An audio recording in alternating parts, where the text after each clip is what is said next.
আসসালামু আলাইকুম। লামিস ব্লগে আপনাদের সবাইকে স্বাগতম জানাচ্ছি। ঢাকা থেকে আমি জান্নাতুল লামিয়া। আশা রাখছি আপনারা যে যেখান থেকে বসে আমার ভিডিওটি দেখছেন সকলেই ভালো আছেন এবং সুস্থ আছেন।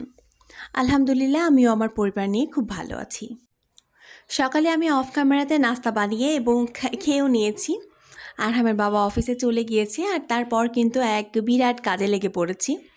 তো এই কাজটি করার সময় কিন্তু একটু মনটা খারাপও ছিল। তারপর কিন্তু আস্তে আস্তে যখন কাজগুলি করছিলাম তারপর বেশ মনটা ভালো হয়ে গিয়েছিল। তো মনটা খারাপ কেন ছিল এই কথাটা আগে বলি। তো আসলে হয়েছিল কি যে আমি এই গাছগুলি যেগুলির উপর রাখছি এটি তো আসলে আমি ওয়ালে হ্যাং করেছিলাম। তো এই বাসায় এসে কিন্তু আর সেটা হ্যাং করা হয়নি, কারণ আসলে এটার বার্নিশটা একেবারে নষ্ট হয়ে গিয়েছে। তো এটা আর দেয়ালে লাগালে না ভালো লাগতো না। তো এই কারণে এটা আমি চেয়েছিলাম যে একটু বার্নিশ করে তারপর আমি এটা দেয়ালে লাগাবো আমাদের এই নতুন বাসায়। তো এই জন্য কিন্তু আমি রেখে দিয়েছিলাম, এইটা সিঁড়িঘরে রেখে দিয়েছিলাম, মানে আমাদের সিঁড়ি থেকে উঠেই ওইখানে রেখেছিলাম আর কিছু গাছ ওখানে শিফট করেছিলাম। তো দেখতে মাশাআল্লাহ ভালো লাগছিল। চোখের একটা শান্তি বলেও তো কথা আছে, আশেপাশে দেখতে একটু সুন্দর করে আমি সাজিয়ে রাখতে খুব পছন্দ করি। তো এই কারণে রেখেছিলাম। তো যেদিনই রাখি সেদিনকেই কিন্তু বাড়িওয়ালার পক্ষ থেকে একদমই অর্ডার চলে আসে যে এই গাছগুলি বা এটা এখানে রাখা যাবে না, এই গাছগুলিকে বাসায় নিয়ে চলে আসতে হবে।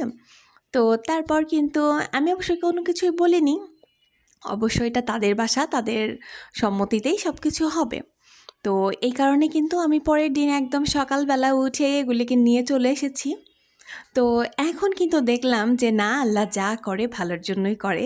তো এটা আমি আমার বারান্দায় যখন রাখলাম তো আমার বারান্দার কিন্তু লুকটাই চেঞ্জ হয়ে গিয়েছে। তো এই গাছগুলি যখন আমি এটার উপরে শিফট করেছি তো দেখতে কিন্তু মাশাআল্লাহ খুব ভালো লাগছিল। আর যেহেতু আমার ব্যালকনিটা অনেক বেশি ছোট, তো এই জন্য কিন্তু গাছগুলি আমি এখানে কিছু শিফট করেছি। আর এই কারণে গাছগুলি বেশ একটু অনেকগুলি রাখা যাচ্ছে। অল্প গাছ রাখলে যেমন একটা ঘিচিবিচি দেখতে হতো আগে, তো এখন কিন্তু সেই জিনিসটা হচ্ছে না। তো আমার ওই সাদা টব দুটোতে যেই গাছ রয়েছে, তো এই গাছগুলি কিন্তু আমি বেশ অনেক দিন হলোই লাগিয়েছিলাম। যারা আমাকে সেই প্রথম থেকে ফলো করেন তাদের কাছে কিন্তু এই গাছগুলি একদমই নতুন লাগবে না, এগুলি বেশ পুরনো গাছ।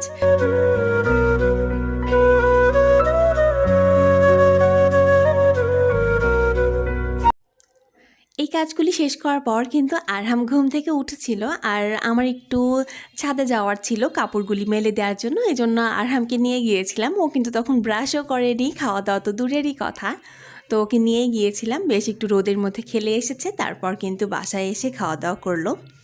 তো এরপর সারাদিন কিন্তু আমি অনেক কাজ করেছি, তো ওগুলি আর ক্যামেরা নিয়ে যদি কাজ করতাম তাহলে কিন্তু অনেকটা দেরি হয়ে যেত।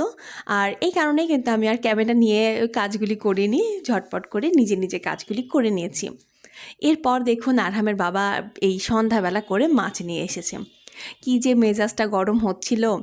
তো আসলে রাতের বেলা মাছ মাংস এগুলি কাটতে বা ধুতে এগুলি আমার একেবারেই ভালো লাগে না, কিন্তু কিছু করার নেই, কারণ আরহামের বাবার ওই অফিস থেকে আসার পথেই বাজারগুলি করতে হয়, কারণ ওর সেরকম শুক্রবার ছাড়া তো আর সেরকম ছুটি পড়ে না। আমি কিন্তু এর আগেও দেখিয়েছি যে আমি কিভাবে মাছ মাংস ফ্রিজে সংরক্ষণ করি মাসের বাজারগুলি, যদিও বা এখানে পুরো মাসের না, দেখা যাচ্ছে যে 8 থেকে 10 দিনের মতো বাজার এখানে আছে। তো এই কারণে আমি অল্প কিছুই এখন এরকমভাবেই সংরক্ষণ করে নিচ্ছি। কিন্তু এর আগে আমি কিন্তু একটি ভিডিও দিয়েছিলাম যে কিভাবে আমি মাছের বাজারটা সংরক্ষণ করি ফ্রিজে। তো চাইলে কিন্তু আপনারা ওই ভিডিওটা দেখে আসতে পারেন। তো আমি কিন্তু ওটা ডেসক্রিপশন বক্সে দিয়ে দিব লিঙ্কটা। তো ভিডিওর এই পর্যায়ে এসে কিন্তু আমি আমার আপু ভাইয়াকে আবারও একবার মনে করিয়ে দিতে চাই যে আমার ভিডিওটি যদি একটু ভালো লেগে থাকে, কোনো একটি অংশ যদি আপনার ভালো লাগে, তাহলে অবশ্যই এটি লাইক দিতে কিন্তু ভুলে যাবেন না। এবং ভিডিওটি যদি আপনার খুব বেশি ভালো লেগে যায় চাইলেই কিন্তু আমার চ্যানেলটি সাবস্ক্রাইব করে আমার পাশে থাকতে পারেন, এবং অবশ্যই পাশে থাকা বেল আইকনটি কিন্তু ক্লিক করে রাখবেন, এতে করে আমি যখনই ভিডিও আপলোড করব তখনই আপনার কাছে নোটিফিকেশন পৌঁছে যাবে এবং আপনি আপনার সময় মতো সেই ভিডিওটি দেখে নিতে পারবেন। আর যারা আমার চ্যানেলটি অলরেডি সাবস্ক্রাইব করে নিয়েছেন তাদেরকে জানাই অসংখ্য ধন্যবাদ।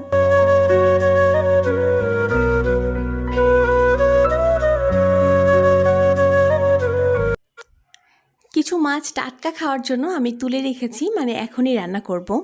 তো এরকম কিন্তু আমি সবসময় করি। দেখা যাচ্ছে আমার ফ্রিজে তরকারি রয়েছে, আমি দুপুরে রান্না করেছি।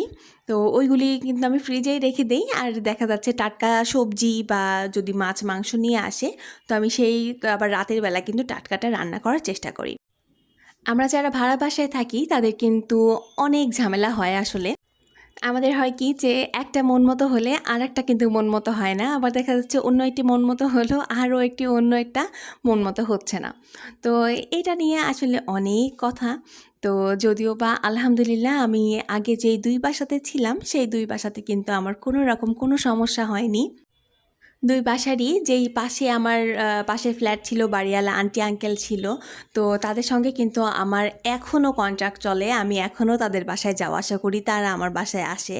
তো এই জিনিসগুলি কিন্তু আমার ভালো লাগে। তো এক জায়গা থেকে চলে এসেছি জন্য যে তাদের কাছে আর সেই সম্পর্ক থাকবে না বা এটা ওটা, আসলে এরকম না। সব বাড়িওয়ালা তো আসলে একরকম হয় না। তো দেখা যাচ্ছে আজকে আমি একটু মন খারাপ হয়েছে একটা বিষয় নিয়ে। তো এটা পরে চিন্তা করলাম যে হয়তোবা তাদের কোনো একটা সমস্যা হয়েছে বা কোনো একটি কারণে হয়তোবা আমাকে বলেছিল যে এগুলি গাছগুলি সরিয়ে নেওয়ার জন্য। তবে আমার একটু খারাপ লেগেছিল যে আমি এত সুন্দর করে সাজিয়ে গুছিয়ে রাখলাম, এখন সেটি আবার বাড়িতে নিয়ে আসতে হবে। তো এই জিনিসটাতে আমার একটু মনটা খারাপ হয়ে গিয়েছিল। তো আরহামের বাবা কিন্তু এই জিনিসটা খুব খেয়াল করেছে। ও বারবার বলছিল যে, "ইস! এত কষ্ট করে ওটা করলে, তো আবার তোমার এটার জন্য মনটা খারাপ হয়ে গেল।" তো তখন ওকেই উল্টা সান্ত্বনা দিচ্ছিলাম যে, "না, কোনো সমস্যা নেই। ওরা নিশ্চয়ই কোনো একটি কারণেই নিষেধ করেছে যে রাখা যাবে না।" কারণ আসলে হয় কি যে এখন কিন্তু ডেঙ্গুর প্রভাবটা অনেক বেশি। দেখা যাচ্ছে এই কারণে কিন্তু সবাই গাছগাছালি বা এইগুলি নিয়ে কিন্তু একটু ভয়ে থাকে। তো যাই হোক, এখন কিন্তু ভিডিও রিলেটেড কথাতে চলে আসি। তো আমি এখানে মাছ রান্না করব আর এই কারণে কিন্তু সবজিগুলি কেটে নিচ্ছি। তো এর মধ্যে আমি আজকে সিম, ফুলকপি, বেগুন এগুলি দিয়ে একটি মাছ রান্না করব। তো এবার আমি আমার কয়েকটা আপুর কমেন্ট পড়ে নিতে চাই। তো আফসানা হাবিব থেকে আপু কমেন্ট করেছে, "হ্যালো আপু, তোমার ব্লগ আমার আম্মু দেখে। আমার আম্মুর তোমার ভিডিও অনেক ভালো লাগে। আজকে থেকেই দেখা শুরু করলো তোমার ব্লগ। খুব ভালো লাগছে আমার আম্মুর। ইনশাআল্লাহ সব সময়ই ব্লগ দিতে থেকো। অনেক এগিয়ে যাবা তুমি আপু। তোমার ব্লগ খুব সুন্দর হয়। মাশাআল্লাহ।" মাশাআল্লাহ, এত সুন্দর কমেন্ট। তো আপু তোমাকে অনেক অনেক ধন্যবাদ এবং আন্টি আপনাকেও অনেক ধন্যবাদ। এই যে এত কষ্ট করে ভিডিওগুলি করা, তো এই আমার আপু এবং আন্টিদের জন্যই তো করা, তাই না? তো আমার আপু ভাইয়া এবং আন্টিদের যদি এই ভিডিওগুলি ভালো লাগে, তো এখানেই কিন্তু আমার সার্থকতা। তো আন্টিরা যখন বলে যে না তোমার ভিডিওগুলি দেখি খুব ভালো লাগে, আপুরা যখন বলে, তো এইটার মধ্যে কিন্তু অন্যরকম একটা শান্তি আছে। তো আসলে তাদের জন্যই করি, আর এটা যদি তাদের ভালো লাগে, এর থেকে বেশি পাওয়া কিন্তু আমার কাছে আর কোনো কিছু নেই। তো আন্টি আমার জন্য অনেক দোয়া করবেন এবং আপনার প্রতি অনেক ভালোবাসা। আপু তোমার জন্য অনেক ভালোবাসা রইল। এরপর আমার খুব পছন্দের একটি চ্যানেল, আর সেই আপুর চ্যানেলের নাম হচ্ছে রিশাস হ্যাপিনেস। তো আপু কিন্তু আমার ভিডিও দেখে এবং আমিও আপুর ভিডিওগুলি খুবই ফলো করি, অনেক সুন্দর হয়। আর আপুর আচারের ভিডিওটা তো আমার সব থেকে বেশি মজা লেগেছে। যদি আপনাদের কেউ দেখতে চান তাহলে কিন্তু আপুর ভিডিওটি দেখে আসতে পারেন, আচার বানানো শিখে যাবেন। তো আপু কমেন্ট করেছিল যে, "আপু তুমি তো আসলেই অনেক পরিশ্রমী এবং গুণী। কম্বল একা একা কীভাবে ধুলে? আমি তো কখনোই পারি না। রান্নাগুলো খুব সুন্দর হয়েছে।" তো আসলে আপু কম্বলগুলি আমি একাই ধুয়েছি, কিন্তু যখন আমরা ওটা একটু পানিটা চিপে নিতে হয় তখন কিন্তু আমি আমার ননদকে একটু ডেকেছিলাম যেন ও একটু হাতে ওটা ধরে এবং দুজন মিলে ওটা চিপে তারপর ছাদে গিয়ে দিয়েছিলাম। একা একা আসলে কম্বলটা ধুয়ে নেওয়া পসিবল, কিন্তু কম্বলটা যখন পানিটা একদম চিপে নিতে হয় তখন কিন্তু একা একা আসলে হয় না, তাই না? তো আজকের ভিডিওটি এই পর্যন্তই রাখছি। দেখা হয়ে যাবে পরের ভিডিওতে ইনশাল্লাহ।